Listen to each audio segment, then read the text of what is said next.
Shalom, selamat malam Bapak, Ibu, Opa, dan Oma yang diberkati Tuhan. Kita berjumpa kembali dalam program Dewan PKLU. Saya dan PKLU membaca Alkitab bersama. Perkenalkan, nama saya Nadinah Kusmanto, anggota PKLU Jemaat GPIB Horeb Jakarta Timur.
Bapak, Ibu, Opa, dan Oma terkasih, sebelum kita membaca Alkitab dan merenungkannya, mari kita berdoa terlebih dahulu.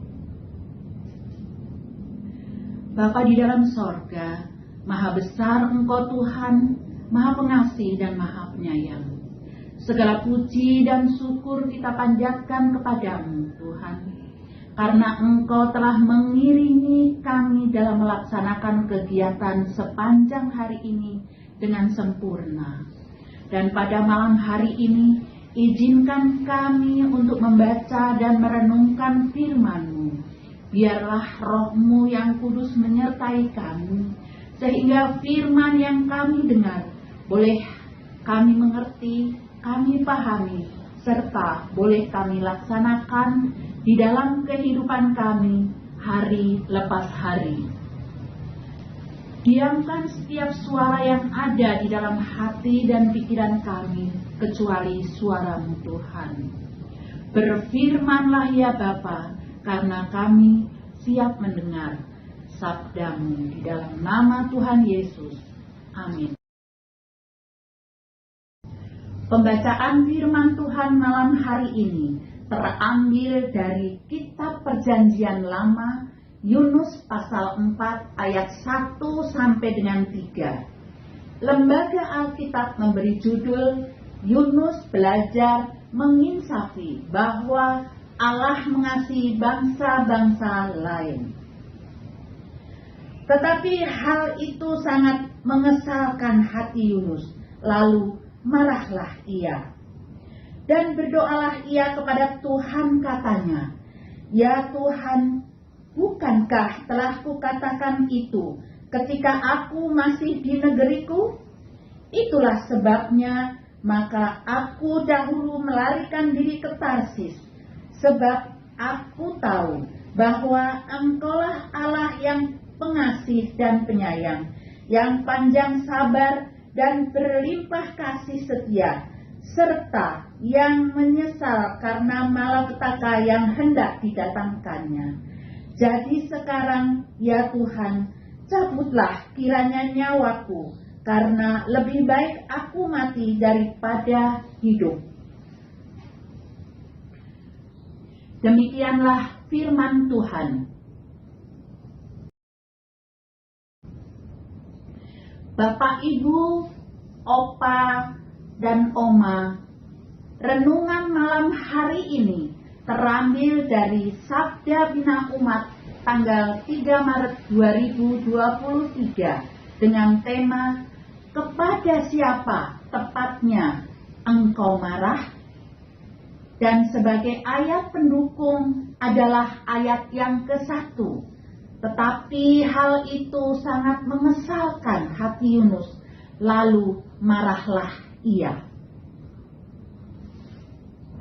Jika Allah menyesali rancangannya sendiri untuk menjatuhkan malapetaka kepada penduduk Niniwe, maka dapat dipahami jika sejak semula Allah memang tidak pernah bermaksud untuk memusnahkan mereka. Tidakkah penyesalan Allah ini membaharui cara pandang kita terhadap orang jahat yang ada di sekitar kita? Bahwa sejahat-jahatnya mereka, Allah pun tidak pernah bermaksud untuk membinasakan mereka, tetapi justru menyelamatkan. Seperti Yunus, kita pun diutus untuk menyampaikan maksud Allah itu kepada mereka. Jika kita enggan, keengganan kita itu justru menyingkapkan apa yang ada di hati kita, yang tentu tidak sama dengan Allah, yaitu keinginan untuk melihat mereka binasa ini bukan lagi tentang sikap Allah terhadap mereka, tetapi kita dengan mereka. Wajar jika kita menginginkan hukuman atas orang jahat, baik yang kejahatannya hanya kita dengar, baca, atau tonton, terlebih yang kita alami secara langsung ataupun tidak. Seperti ada kelegaan sendiri bagi kita jika setiap orang mendapatkan hukuman yang setimpal dengan kejahatannya. Kita pun seperti mendapat kehormatan jika sempat menyaksikan orang jahat itu dihukum Tuhan. Bersyukur bahwa Allah yang kita imani sama sekali tidak seperti itu. Kelegaannya bukan setelah menghukum orang jahat, tetapi justru ketika ada orang jahat yang bertobat. Mari kita memeriksa hati dan diri kita. Mengapa kita sangat ingin melihat orang jahat dihukum daripada diselamatkan?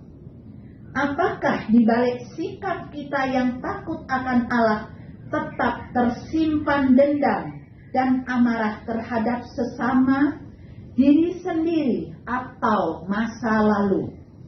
Jika masih ada, baiklah saat ini kita mohon kemampuan dari Tuhan untuk menyelesaikan masalah kita dengan diri kita sendiri, supaya kita dapat menerima keputusan Tuhan yang mengampuni orang lain. Kiranya Tuhan memberkati kita semua. Amin.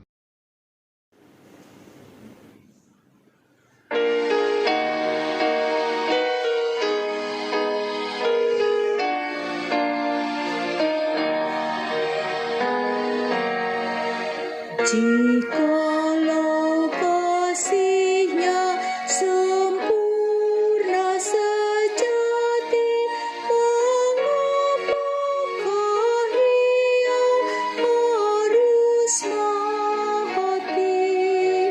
Mengapakah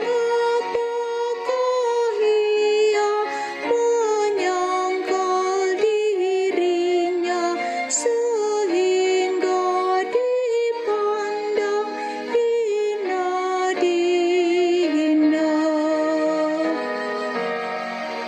Ya Yesus, ya Tuhan yang Maha Rahmani, kasih-Mu tak dapat diimbangi. Di surga, di bumi, terima kiranya pujian dan hormat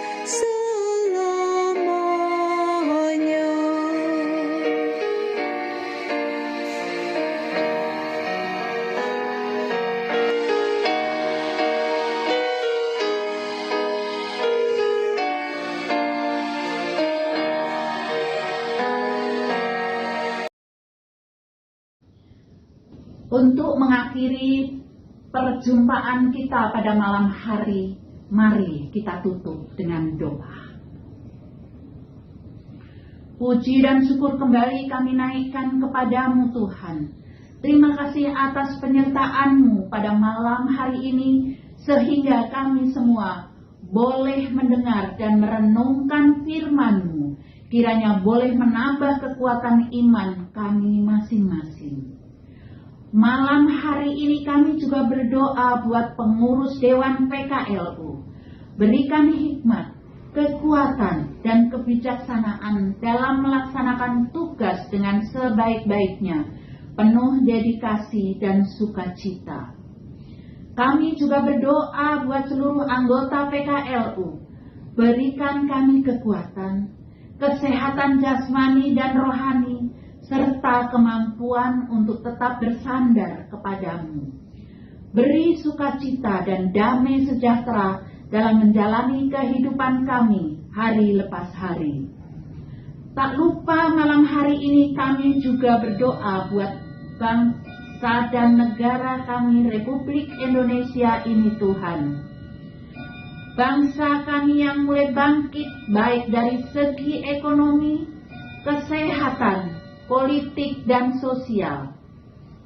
Tetap iringi kami Tuhan, beri damai sejahtera bagi pemimpin-pemimpin kami, dari yang paling atas hingga yang paling bawah.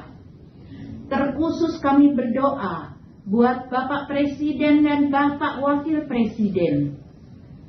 Beri mereka kekuatan iman serta kesehatan sehingga bisa melaksanakan tugas dengan sebaik-baiknya, dengan penuh sukacita, dan boleh membuat kebijakan-kebijakan yang bermanfaat bagi rakyat banyak.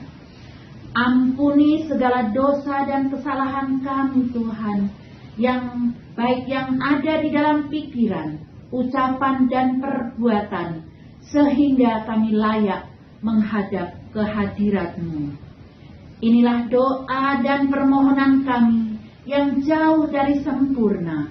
Kiranya Engkau yang akan menyempurnakannya, yang kami naikkan di dalam nama Tuhan Yesus.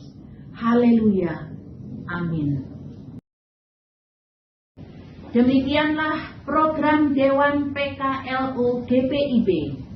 Saya dan PKLU membaca Alkitab bersama malam hari ini. Salam sehat, tetap semangat. Tuhan Yesus memberkati.